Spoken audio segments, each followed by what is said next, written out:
Terima kasih Anda masih bersama kami di seputar Aceh. Pemirsa, ribuan meter lahan kebun milik warga di Desa Matang Pasi, Kecamatan Pedada, Kabupaten Biren yang berada di sepanjang bibir pantai tergerus ombak sejak 3 hari yang lalu.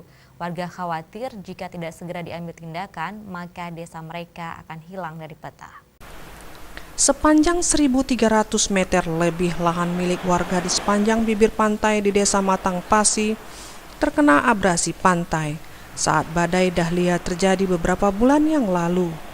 Erosi pantai terjadi karena kerusakan garis pantai akibat abrasi yang dipicu oleh terganggunya keseimbangan alam daerah pantai dan bahkan pembangunan tanggul pemecah ombak yang hanya di Sungai Pedada itu. Mengakibatkan bibir pantai yang tidak ada tanggulnya semakin cepat proses abrasinya.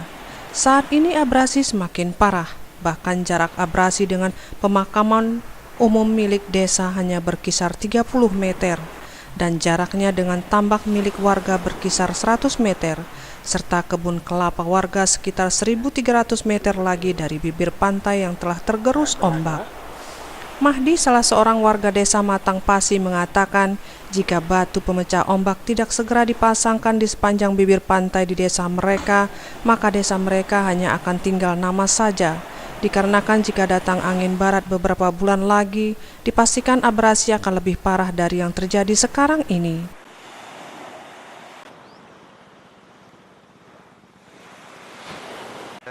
Abrasi ini sudah lama sebenarnya kan, yang sangat-sangat parah waktu topan Dahlia kemarin, itu sangat-sangat parah. Makanya abrasi ini bertambah-tambah terus.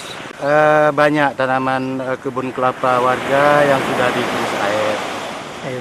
Jadi termasuk ancaman kepada tambak-tambak warga yang sangat-sangat kami khawatirkan itu kuburan umum TPU.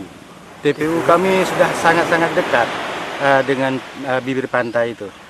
Sudah kira-kira 30 meter lagi lah.